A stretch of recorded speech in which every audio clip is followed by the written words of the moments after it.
la France fait comme si les Africains, eux, n'avaient même pas le droit de rêver au mot liberté, et ils sont là avec des conneries du genre démocratie, droits de l'homme, alors que c'est un peuple. C'est pas un peuple, c'est pas le peuple français, mais c'est des dirigeants pires que les nazis.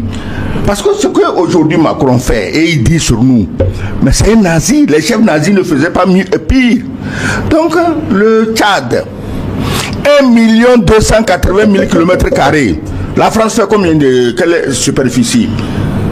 Et ce pays-là dit, écoutez, nous pouvons nous défendre nous-mêmes, parce que depuis que les Français sont en Afrique, dès qu'ils sont en Afrique, dans un pays, avec leur armée, le terrorisme fleurit, l'insécurité fleurit, les gens meurent. Alors, les gens, à commencer par les États du Sahel, ont dit, mais quand même, ça suffit, nous allons nous défendre nous-mêmes. Aujourd'hui, le Tchad, lui n'a même pas encore dit ce que les gens du Sahel ont dit. Le Tchad dit, écoutez, ramassez vos soldats, votre soldatesque, rentrez chez vous. La France est assez grande, il y a assez d'espace pour loger 1000 soldats. On ne sait pas pourquoi vous venez occuper notre pays. Et cela finit par quoi? Une attaque contre la présidence. Et comme l'attaque s'est terminée en queue de poisson, on paye toujours les mêmes idiots utiles noirs qui distillent les informations selon lesquelles c'était de pauvres idiots qui passaient, ouvriers, et que bon, le bus est tombé en panne. Excellence Sogoyou Kegewe, est-ce que vous faites un lien entre ces attaques qui surviennent au moment où les troupes françaises sont en train de quitter le Tchad? Mais quand un président passe son temps à insulter crapuleusement ses collègues présidents d'Afrique juste parce qu'ils sont noirs et qu'ils n'ont droit à aucun respect, aucun égard, il les traite d'ingrats. Il tourne en bourrique des chefs d'État africains âgés qui auraient pu être son papa, comme en Côte d'Ivoire, comme au Sénégal, comme en disant c'est moi qui ai décidé, et on leur laisse l'honneur d'annoncer et ils s'approprient l'affaire. Je voudrais, même avant d'aller plus loin, parler de l'ingratitude que le président français dénonce à tout va. Mais la France est pleine d'historiens de haut niveau. Pourquoi il n'y a pas un seul qui puisse aller à l'Élysée rappeler à ce gamin? C'est vrai, il a été tellement traumatisé. Il semble quand il avait 16 ans, il a eu des traumatismes qui l'ont marqué tellement qu'il a toujours besoin de compensation, de dominer quelqu'un, parce que lui là a été écrabouillé très tôt. Alors, il n'y a pas un historien pour aller dire à ce Macron, à propos d'ingratitude, ce que la France doit à l'Afrique. Parce que si on ne le dit pas, parce qu'on sait que nous les Africains, c'est vrai, on ne connaît pas notre histoire, ou bien quand on la connaît, on la néglige. Les Africains, leur chanson, ah non, il faut laisser ça se passer, Dieu va tout faire. Mais attendez, si vous continuez comme ça, vous voyez ce qui se passe aujourd'hui? Si vous continuez comme ça, c'est notre existence même qui est en cause. Parlons de reconnaissance. Sans l'Afrique, il n'y aurait plus de France aujourd'hui. Dès que les Français, l'armée française a entendu le premier coup de feu des Allemands, mais ils ont fui comme des lapins. Et le seul qui avait des couilles pour résister, c'est De Gaulle. Et il a rallié l'Angleterre. Le reste, ils ont fui. Ils sont allés à Vichy avec leur vieux maréchal Pétain. Et aujourd'hui, c'est ces pétainistes-là qui ont fui devant les Allemands, qui traitent les Africains d'ingrats. Parce que, justement, ils n'ont pas vu les prouesses des Africains pour libérer la France, d'autant plus qu'ils étaient en train de faire bisous, amis avec les nazis. Alors, Macron, s'il connaissait un peu l'histoire, ou bien s'il avait la chance d'avoir un historien à ses côtés, saurait que pourquoi on parle de tirailleurs sénégalais? Il n'était pas seulement sénégalais, mais ça veut dire que le Sénégal a donné certainement le plus grand contingent, et Dakar étant le plus grand port d'où les gens partaient, est-ce que la France a payé quelque chose au Sénégal pour tout ce que le Sénégal a sué et saigné pour elle? En récompense, ceux qui se sont battus, les survivants, on les a amenés à Tiaroy, on les a exécutés comme des malfrats. Ça, c'est la France. Maintenant, le Tchad. Mais est-ce qu'il n'y a pas un seul Français qui se rappelle que quand De Gaulle a proclamé la France libre de Londres, que le premier État qui s'est rallié à l'idée de la France libre sous la direction du gouverneur Félix Éboué, c'était le Tchad. C'est le Tchad qui a été le premier État de la France libre. Ce n'est pas la France actuelle qui l'était, c'est le Tchad. Et c'est du Tchad qu'ils sont partis, aller en Afrique centrale, Brazzaville, machin, avec le général Leclerc, qui a combattu dans le désert jusqu'à Koufra. Ils ont fait le fameux serment de Koufra, où ils ne baisseraient les armes que quand Strasbourg aurait été pris. Tout ça, qu'est-ce que les Africains ont eu en échange? En échange, c'est que quand la guerre est finie, les Africains auraient dû faire comme les Américains, occuper la France avec des bases militaires et imposer à la France une monnaie. Ils ne l'ont pas fait. Tout bon gentil, ils sont retournés chez eux et c'est la France qui les suit avec son armée pour les occuper, avec une monnaie de singe pour leur imposer ça, pour les maintenir dans la misère, une misère noire, parce que nous sommes noirs certainement, une misère noire jusqu'à aujourd'hui. Et tout ce qui se passe dans le monde, cette soif de liberté qui secoue toute la planète et tous les peuples, la France fait comme si les Africains, eux, n'avaient même pas le droit de rêver au mot liberté, et ils sont là avec des conneries du genre démocratie, droit de l'homme, alors que c'est un peuple. C'est pas un peuple, c'est pas le peuple français, mais c'est des dirigeants pires que les nazis.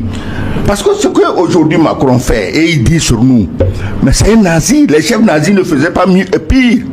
Donc, le Tchad, 1 280 000 km². La France fait combien de quelle superficie? Et ce pays-là dit, écoutez, nous pouvons nous défendre nous-mêmes, parce que depuis que les Français sont en Afrique, dès qu'ils sont en Afrique, dans un pays, avec leur armée, le terrorisme fleurit, l'insécurité fleurit, les gens meurent. Alors, les gens, à commencer par les États du Sahel, ont dit, mais quand même, ça suffit. Nous allons nous défendre nous-mêmes. Aujourd'hui, le Tchad, lui n'a même pas encore dit ce que les gens du Sahel ont dit. Le Tchad dit, écoutez, ramassez vos soldats, votre soldatesque, rentrez chez vous. La France est assez grande, il y a assez d'espace pour loger 1000 soldats. On ne sait pas pourquoi vous venez occuper notre pays. Et cela finit par quoi? Une attaque contre la présidence. Et comme l'attaque s'est terminée en queue de poisson, on paye toujours les mêmes idiots utiles noirs qui distillent les informations selon lesquelles c'était de pauvres idiots qui passaient, ouvriers, et que bon, le bus est tombé en panne. Mais quand tous les pays ont une présidence, hein. Que tu ailles ici à Lomé, il y a une présidence, hein, au Ghana, il y en a, au Bénin, il y en a.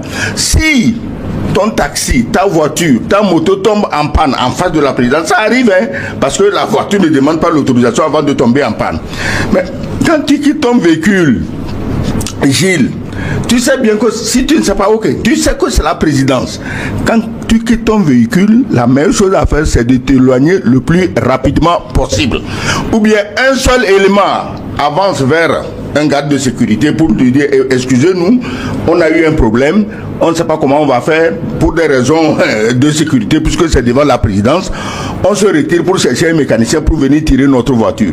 Au lieu de quoi les gens sortent, il y a même des images de vidéosurveillance. Les gens sortent, il y a un intense échange de coups de feu. Et aujourd'hui, on dit non, que c'était des maçons qui revenaient du chantier. Mais combien de maçons revenant du chantier ont des armes pour tirer? Combien de maçons revenant du chantier ont des coupe-coupe? Est-ce qu'on va au chantier avec des coupe-coupe? Oui, mais en fait, d'armes, même, il y a des versions contradictoires. Certains disent que les assaillants n'auraient sur eux que des armes blanches. Oui. Écoutez, pour faire quoi avec des armes blanches? Si on dit d'abord que c'est des ouvriers qui revenaient du chantier. Est-ce qu'on revient d'un chantier avec des armes blanches? s'ils ont des truelles, des mètres pliants, des niveaux, ok, c'est avec ça qu'on travaille au chantier. On n'est pas maçon, mais on connaît le B.A.B.A. des outils qu'il faut pour travailler au chantier, que tu sois maçon, menuisier, électricien, carreleur, on sait de quel outil on a besoin pour travailler. Oui, mais qu'il y ait une attaque, c'est une chose, mais qu'il y ait un lien de cause à effet entre le départ des eaux françaises et cette attaque, c'en est une autre. Non, c'est pas seulement le Tchad qui est visé. Les gens là, ils sont en attaque dans toutes les directions. Regarde les pays du Sahel, ils sont attaqués matin, midi, soir. Mais Louis Kabaki, Ils sont attaqués, donc c'est pas nouveau. Je pense qu'il faut revenir à un certain nombre de faits. Vous vous rappelez, lorsque le général Tchiani a fait sa dernière interview, il a révélé un certain nombre de faits, notamment lorsqu'il a été demandé aux forces françaises de partir. Elle a pris attache avec les terroristes de Boko Haram dans le lac Tchad pour un certain nombre de deals. Il a dit il n'y a même pas 3 semaines et on constate que l'attaque en question du Tchad est menée précisément selon ce qui a été révélé par Boko Haram. Or, il y a très longtemps qu'en réalité, on n'entendait plus cette histoire de Boko Haram. Donc, ça veut dire qu'il y a un lien de cause à effet. Et puis, je précise que lorsque le général Tchiani a dit cela, on n'a pas entendu la France démentir quoi que ce soit. C'est plutôt la CEDEAO qui a trouvé opportun de couvrir certains des pays, comme le Nigeria. Comme quoi le Nigeria n'était pas en connivence avec qui que ce soit, qui n'aurait pas la perspective de mise en place d'une base militaire quelconque française au Nigeria. Patatras, c'est plutôt Emmanuel Macron qui, devant ses ambassadeurs, dit clairement qu'il a engagé un nouveau partenariat avec le Nigeria et que bon, mais voilà, c'était une aberration qu'il n'y ait pas eu ce type de relationnel au départ avec le Nigeria. Vous voyez? Bizarrement, lorsqu'il y a eu l'attaque du Tchad, ou même la déclaration de Macron la dernière fois, insultant des chefs d'État de notre sous-région, est-ce que vous avez entendu la CEDEAO? Mais c'est une insulte générale contre tous nos États lorsque on réclame une sorte de reconnaissance à nos États, alors qu'en fait, comme l'a rappelé tout à l'heure l'ambassadeur, c'est en réalité à la France d'exprimer reconnaissance au regard de tous les sacrifices qui ont été consentis. Vous savez, ce n'était pas l'occasion précisément pour la CEDEAO de se manifester et de dire, mais ça suffit, que ces genres de provocations, d'insultes du président français doivent suffire, mais rien, silence radio. Tout ceci pour dire qu'en réalité, beaucoup de nos chefs d'État sont englués dans une forme de torpeur.